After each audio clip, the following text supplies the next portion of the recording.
Antes de empezar te recomiendo suscribirte a este bello canal para no perderte de ningún vídeo.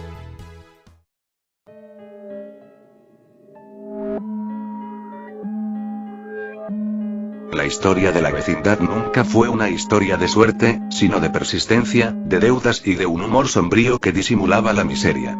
Pero su verdadero final, el infierno silencioso que la consumiría, comenzó a fraguarse a miles de kilómetros, en la frontera norte de México, en diciembre de 1984. Fue un error de manual. En un almacén de Ciudad Juárez, un técnico de mantenimiento, buscando metal para vender, extrajo sin querer una cápsula de cobalto 60 de una máquina de radioterapia desechada. Aquella cápsula, del tamaño de una moneda, contenía la semilla de una plaga silenciosa: la radioactividad. El material se esparció, y el metal contaminado fue fundido en un horno, mezclándose con toneladas de acero de desecho. Las varillas de construcción, el alma de cualquier edificación, nacieron malditas. Miles de toneladas de acero radiactivo salieron de la fundición, con un nivel de contaminación capaz de matar lentamente, un eco pálido del desastre de Chernóbil, pero localizado y distribuido. Una de esas partidas de varillas, marcada con la promesa de acero económico y resistente para el crecimiento de la capital, fue comprada por el señor Barriga a un precio irrisorio. Barriga, que siempre veía la oportunidad en el negocio sucio, decidió usar este cargamento para la renovación estructural de su vieja propiedad, esa pocilga que llamaba la vecindad. Él no sabía que el acero brillaba con una luz invisible, pero sabía que el trato era demasiado bueno para ser verdad. La ambición le había vendido las almas de sus inquilinos al átomo. Era un brillo azul, fugaz, como luciérnagas moribundas. En ese momento, solo pensó que era magia. La obra fue rápida. En 1985, la vecindad parecía estructuralmente más sólida, pero por dentro, el esqueleto de la casa vibraba con una energía que no era eléctrica ni térmica, sino nuclear. La dosis de radiación no era letal de inmediato, sino crónica. Una lenta, silenciosa y constante lluvia de rayos gamma que reescribía el destino celular de cada habitante. La primera manifestación no fue un monstruo, sino una simple migraña. El profesor Girafales, el hombre de la inteligencia y el orden, comenzó a sufrir dolores de cabeza tan intensos que a veces lo obligaban a dejar caer su flor. Don Ramón, por su parte, se sentía agotado todo el tiempo. Su deuda no era solo económica, era biológica. La radiación le cobraba cada día el precio de la vida que ya no podía pagar. Y luego estaba el barril. El hogar del chavo, su refugio, fue colocado por el capataz, sin saberlo, justo encima de un nudo de varillas particularmente contaminadas, donde el zumbido era más denso, donde la radiación era más constante. El barril se convirtió en el epicentro de la enfermedad, el corazón silencioso del desastre. Con el tiempo, las dolencias se volvieron parte de la vida cotidiana. Los síntomas eran inespecíficos, atribuidos a la mala alimentación, el estrés o, simplemente, a la chusma. Doña Florinda, la mujer de la pulcritud obsesiva, notó que su rostro, antes enérgico y colérico, se estaba volviendo pálido y delgado. Su fatiga era crónica, y su deseo de servirle café al profesor Girafales se desvanecía en la neblina de la anemia. Su bofetada a don Ramón se hizo más lenta, más débil, casi un lamento. Kiko, su tesoro, fue la víctima más visible. Sus cachetes, antes rellenos de un orgullo pueril, comenzaron a hincharse de manera desigual, un efecto colateral de los ganglios linfáticos hipertrofiados. ¡Ay, qué cosa, qué cosa! Se transformó en un tic incontrolable. Los espasmos musculares eran tan fuertes que a veces lo tiraban al suelo, donde se retorcía como un pescado fuera del agua. Kiko ya no hacía berrinches. Sufría convulsiones. La Chilindrina, la reina del caos controlado, mostró síntomas cutáneos. Su rostro se cubrió de petequias y hematomas inexplicables. Estaba pálida, sus ojos llorosos e inyectados en sangre. Sus risas no eran de alegría, sino de histeria nerviosa, un mecanismo de defensa contra el dolor óseo profundo que sentía. El llanto constante era real. Lloraba porque le dolían los huesos. Lloraba por la enfermedad que no podía nombrar. Don Ramón, el eterno deudor, pasó de la pereza al letargo. La radiación destruía su médula ósea. Su cuerpo ya no podía producir sangre. Se convirtió en un esqueleto andante, sus bigotes grises resaltando en un rostro que parecía de pergamino. Su famosa frase: "No te doy otra nomás porque Se cortaba ahora por un acceso de tos seco y doloroso que escupía diminutas manchas de sangre. El señor Barriga, que pasaba la menor cantidad de tiempo posible en la vecindad, solo notaba la mala suerte de sus inquilinos. «Es el clima, don Ramón. Debe de hacer ejercicio», decía, mientras su propia piel, expuesta solo durante sus breves visitas, adquiría un tono amarillento, un signo de ictericia radiactiva. El chavo era la anomalía. Su hambre eterna por tortas de jamón, no era un cliché de niño pobre, sino un síntoma. Las células de su tracto digestivo, que se renovaban rápidamente, eran las más afectadas por la radiación constante de su barril hogar. Su cuerpo consumía energía a un ritmo acelerado, tratando desesperadamente de reparar el daño genético. El chavo se moría de hambre constante a nivel molecular. En las noches, cuando el silencio de la vecindad era roto solo por el toser de don Ramón y el gemido ahogado de Kiko, el chavo pegaba la oreja al barril. El zumbido constante, bajo y casi inaudible, se había vuelto su canción de cuna, el sonido de la energía que lo estaba matando. Doña Clotilde, la bruja del 71, fue la primera en comprender el mal, aunque lo interpretó a través del filtro de su paranoia y su misticismo. Ella notaba que las flores que dejaba en el patio, destinadas a adornar el alma de don Ramón, morían en cuestión de horas. Las mascotas pequeñas que intentaba rescatar de la calle morían en el umbral de su puerta. La vida no podía prosperar en esa vecindad. Su obsesión por don Ramón se hizo más intensa, más febril, alimentada por la ansiedad radiactiva. Ella creía que su rondamón estaba siendo atacado por una entidad espectral, un duende de la energía sucia. Sus conjuros eran ahora intentos desesperados de exorcizar el cobalto que corroía sus huesos. Rondamón. No temas, mi amor. Te haré un emplasto de azufre y ruda para sacar ese veneno negro que te han metido.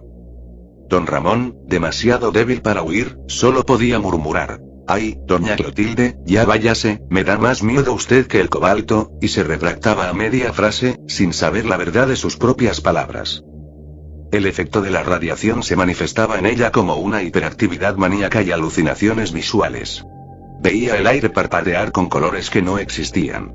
Los muros, reforzados con el acero maldito, parecían sudar un rocío brillante a la luz de la luna, un fenómeno de Ferencváros tenue y fantasmal que solo ella percibía. Un día, el profesor Girafales llegó a la vecindad, pero en lugar de su ramo de flores, solo traía un maletín vacío. Su dolor de cabeza había pasado de migraña a tortura. Sentía que le quemaban el cerebro.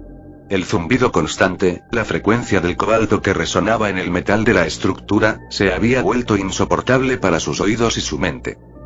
«Señora Florinda, debo retirarme. Me es imposible dar clases. Hay un ruido, un sonido, ¿no lo escucha? Es como el grito ahogado de 1000 fantasmas encerrados en la pared». Doña Florinda, envuelta en su propia niebla de fatiga, solo escuchaba el eterno «cállate, cállate, cállate» de Kiko. «Profesor, no escucho nada. Vaya usted a freír churros con sus nervios». El profesor Girafales, incapaz de lidiar con la contaminación sensorial, se despidió para siempre. Se fue a casa, se encerró, y nunca más salió. Se convirtió en la primera víctima en abandonar el campo de juego. Su razón, el ancla de su personalidad, fue destruida por el ruido blanco de la muerte silenciosa. Doña Clotilde lo vio partir y creyó que había sido consumido por la entidad. Su miedo se convirtió en celo y posesividad por don Ramón. Ella era la única que podía salvarlo de la chusma radiactiva que devoraba la vecindad. El caso de Ñoño era el más grotesco. Su obesidad, antes motivo de bromas paternales, se convirtió en una enfermedad acelerada. El daño celular causado por la radiación afectó su metabolismo de forma catastrófica, induciendo tumores grasos y un crecimiento celular descontrolado. Su cuerpo no era simplemente gordo. Estaba hinchado, edematoso y doloroso. El señor Barriga, al verlo, intentó negarlo. «Hijo, estás fuerte. El viaje te sentó bien». Pero el miedo en su voz era palpable. Ñoño ya no salía al patio. Estaba confinado a su cama. Su voz, antes chillona, se había vuelto un murmullo grave y rasposo. Al igual que el profesor, él también escuchaba el sonido. «Papá y la casa está cantando. Está triste. Es un El canto de la vecindad era la manifestación auditiva de la radiación ionizante que vibraba en el acero. Mientras más grave era el daño en sus células, más fuerte era la resonancia. Barriga, al ver que su hijo se desintegraba lentamente, intentó por fin vender la vecindad, pero el mercado inmobiliario se había enterado de los rumores. Los posibles compradores sentían una extraña pesadez al acercarse al zaguán. Los perros ladraban a los muros. Una mañana, Barriga se levantó de la silla para ir a ver a su hijo, y la sangre le brotó de la nariz en un chorro incontrolable, empapando su camisa de un rojo repugnante. Hemorragia interna. Un clásico de la enfermedad por radiación aguda, aunque él creía que era un simple caso de estrés. Maldito don Ramón. Hasta mis enfermedades son culpa de que no me pague la renta. Gritó, atribuyendo, una vez más, el desastre atómico a la insolvencia de su inquilino. Mientras tanto, la Chilindrina y el Chavo jugaban a la cuerda. O, más bien, la Chilindrina saltaba la cuerda, y el Chavo intentaba atraparla. Pero el Chavo ya no jugaba. Sus movimientos eran rápidos, espasmódicos. Su hambre había evolucionado. Chilindrina, ¿y qué tienes que cruja? Preguntaba el Chavo, su voz un murmullo cavernoso. ¿Qué cruja? Mi torta de jamón, Chavo. No. Algo más. Algo que se parezca al ruido que hace la pared.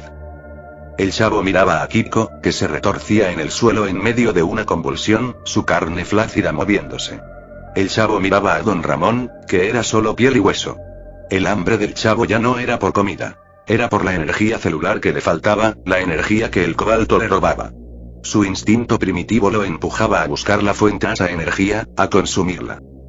La Chilindrina, con su sensibilidad aumentada, notaba el cambio en el Chavo. Ya no era un niño tonto.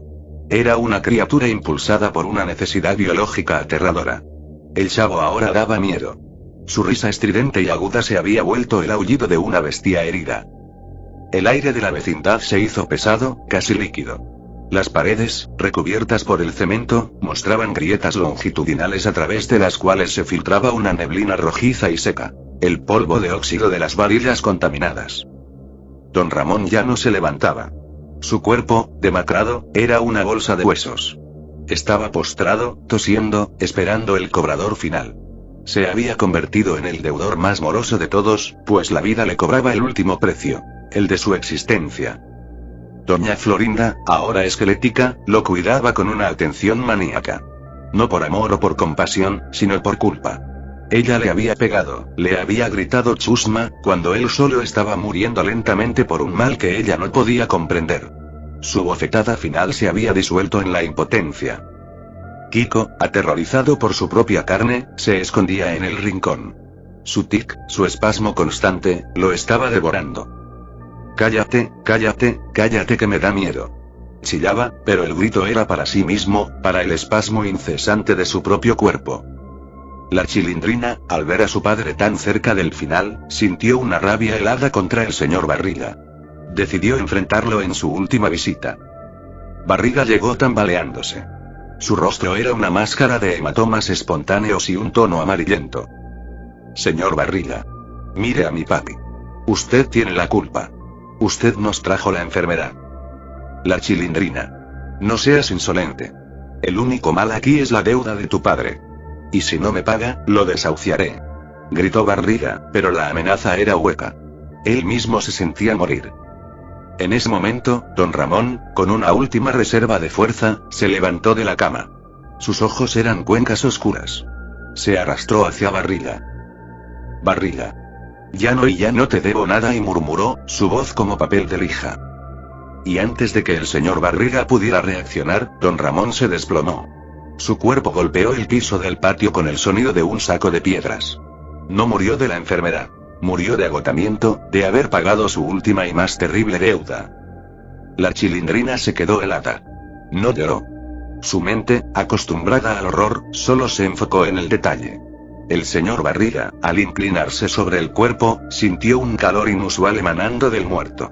Un calor que no era de vida, sino de radiación residual.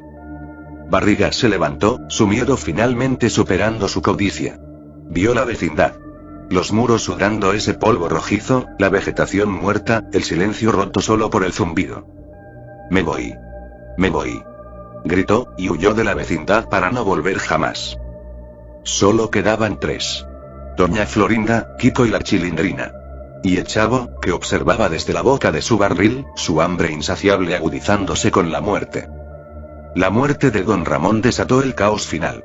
Doña Florinda, en su locura radiactiva, creía que había resucitado y que ahora era el profesor Girafales. Caminaba por el patio, abrazando a la muñeca de algas marinas, esperando su taza de café en el infierno. Kiko, sin la presencia de su madre, se sentía solo y abandonado. Sus espasmos aumentaron, su cállate, cállate, cállate. Se convirtió en un lamento repetitivo y sin sentido. El chavo, mientras tanto, se concentró en su hambre. Ya no buscaba comida. Buscaba la energía que sentía emanar del barril, la fuente que le prometía saciedad. Se arrastró hasta la boca del barril y, por primera vez, se metió en él hasta el fondo.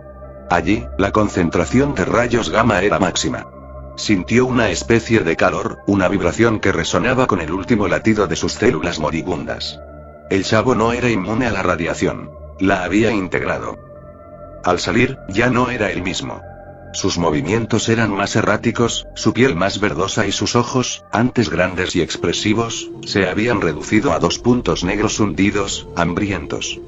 Podía ver la energía. Vio a Kiko. El niño estaba convulsionando violentamente. Su cuerpo, aunque hinchado, todavía contenía una reserva de energía que el cuerpo de don Ramón ya no tenía. La Chilindrina, al ver el cambio en el chavo, se escondió. Sabía que su viejo amigo había sido reemplazado por la cosa del barril. El chavo, impulsado por su hambre molecular, se acercó a Kiko. Kiko, en medio de su espasmo, se golpeó la cabeza contra la pared de cemento contaminada. El golpe fue seco y final. El espasmo se detuvo. Kiko yacía muerto. Doña Florinda, al ver a su hijo inerte, no lloró. Solo se acercó y lo abofeteó. No te hagas el tonto, Kiko. Vámonos a casa, que el profesor Girafales nos espera. Al ver que no reaccionaba, la locura la consumió por completo. Tomó el cuerpo de Kiko y lo arrastró a su casa, preparando una especie de cena grotesca para el profesor. El chavo miró la escena, pero no intervino. El cuerpo de Kiko estaba contaminado con su propia dosis letal de cobalto. No era apto para su nuevo tipo de hambre. Su mirada se dirigió a doña Florinda. Su cuerpo, aunque delgado, aún se movía. La energía estaba allí. Esa noche, la Chilindrina se encerró en su cuarto, pegada a la pared más alejada del barril. Escuchó gritos y el sonido de platos rompiéndose. Escuchó un lamento que no era ni de doña Florinda ni de el chavo. Era el lamento de la propia vecindad, que finalmente reclamaba a sus últimos inquilinos. Al amanecer, la Chilindrina abrió la puerta.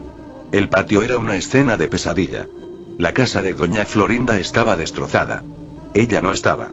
Solo quedaban manchas oscuras en el cemento y el penetrante olor a ozono. El chavo estaba de vuelta en su barril. Se asomó, su rostro casi irreconocible. Chilindrina, ¿y qué tienes que cruja? Preguntó de nuevo. No tengo nada, chavo. Ya no tengo nada. La Chilindrina se dio cuenta de que si quería sobrevivir, debía abandonar el lugar, pero no podía. Su cuerpo, bombardeado por 7 años de radiación, estaba fallando. Sus pulmones ardían. Sus piernas se negaban a sostenerla. Se arrastró hasta la pared de su casa, usando el último rincón donde había menos óxido radiactivo. Allí, en la pared, sintió el hormigueo eléctrico. El cobalto. La Chilindrina se apoyó en el muro y, en su agonía, comenzó a escribir con un fragmento de yeso que había caído. Escribió mensajes frenéticos, advertencias y despedidas. Papi, y la deuda está pagada y señora Florinda, no fue su culpa y el barril canta y el chavo se arrastró fuera del barril. Su figura era alargada, sus extremidades demasiado largas, su cabeza hundida en sus hombros. La mutación, al fin, se había completado. Era un monstruo delgado y hambriento. Chilindrina, Chilindrina. Gritó, su voz distorsionada como una estática de radio. Ella lo miró con una calma extraña. La muerte era un alivio. ¿Y a mí qué, si yo fui? Murmuró, tomando la frase favorita de su padre como su último desafío. El chavo, confundido por la respuesta, se detuvo. En su locura, la frase era un acertijo que no podía resolver. Mientras él dudaba, la Chilindrina se desplomó. Murió en paz, con la espalda apoyada en el muro que la había traicionado. El chavo, ahora solo, no la tocó. No era la energía que necesitaba. Se volvió hacia el barril, su único amigo, su única fuente de calor y su único hogar. Se arrastró dentro, sintiendo el familiar zumbido contra su piel. La vecindad quedó en silencio. Solo el sol se levantaba sobre el patio vacío, iluminando el color amarillo pálido de los muros y el óxido rojizo que corría por el cemento. Pasaron semanas. El señor Barriga, que había huido de la vecindad con hemorragias nasales y diarrea incontrolable, se había recuperado parcialmente. Su codicia, más fuerte que la muerte, lo empujó a regresar. No podía dejar un bien inmueble tan valioso sin vender. Llegó un día lluvioso de 1985. El zaguán estaba abierto. Las puertas de las casas, rotas. El silencio era absoluto. No había pájaros, ni perros. Solo el sonido de las gotas de lluvia golpeando el cemento. Barriga entró, sus ojos buscando desesperadamente a don Ramón. Si lo encontraba vivo, lo culparía de todo. Si lo encontraba muerto, lo culparía de no pagar la renta. Encontró el cuerpo de don Ramón. Esquelético, sobre el suelo de tierra. Don Ramón, por fin, no se levantó. Encontró la casa de doña Florinda, vacía y destrozada. Los restos de Kiko habían sido llevados por algún animal o por el propio chavo. Encontró la pared de la chilindrina. Las frases garabateadas sobre el yeso. Barriga las leyó, sintiendo un escalofrío que no era por el frío. El barril canta y se dirigió al patio central, el epicentro del zumbido. Allí estaba. El barril. Un objeto de metal oxidado, emitiendo un calor extraño, incluso bajo la lluvia. Barriga se acercó al barril. Escuchó el zumbido. Era bajo, profundo, como un millón de insectos metálicos vibrando al unísono. Su curiosidad lo venció. Asomó la cabeza por la abertura. Lo que vio lo dejó paralizado. El chavo no era un niño.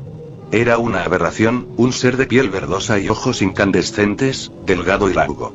Sus manos, con uñas negras y afiladas, se aferraban al interior del metal. El chavo ya no necesitaba comer. Se alimentaba de la energía radiactiva. Se había convertido en el guardián de la fuente. Señor Barriga. No me va a dar mi torta de jamón. Gritó el chavo, pero su voz ya no era la de un niño. Era el aullido de la radiación, el sonido que el profesor Girafales había escuchado antes de enloquecer. Barriga retrocedió, su corazón a punto de estallar. Huyó, con el pánico reemplazando su codicia. Salió de la vecindad, sin atreverse a mirar atrás. Corrió, corrió y corrió, hasta que cayó muerto de un ataque al corazón en una calle concurrida. Su deuda con la vida se había cobrado. El chavo se había quedado solo, el último vestigio de vida en la vecindad maldita. Se movía poco, saliendo solo para tocar las paredes, sentir el calor, escuchar el zumbido. Era una criatura de energía atómica, eternamente ligada a la fuente que lo había creado y matado a todos los demás. Días después, la vecindad recibió su última visita. Eran hombres con trajes blancos, geólogos y personal del sector salud.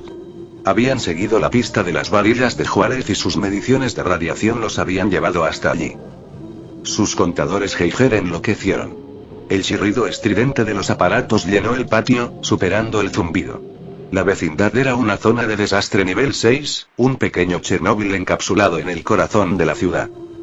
Los hombres, aterrorizados, encontraron los restos. El cuerpo esquelético de don Ramón, la chilindrina abrazada a su pared, y las grotescas manchas en el cemento de la casa de doña Florinda. Y encontraron el barril. Uno de los hombres, el jefe del equipo, se acercó al barril con el contador Geiger. El sonido era ensordecedor. La fuente está aquí. Es la varilla central, murmuró. En ese momento, el chavo salió del barril. El hombre gritó. ¡Alto! No se acerque. Esa criatura tiene que ser detenida. El chavo, confundido por el ruido, el grito y los trajes blancos, solo dijo una cosa. Fue sin querer queriendo. Luego, con una agilidad inhumana, se lanzó contra los hombres. Hubo gritos, forcejeos y el sonido de metal. Los hombres lograron huir, dejando atrás sus equipos. El chavo, solo, regresó a su barril.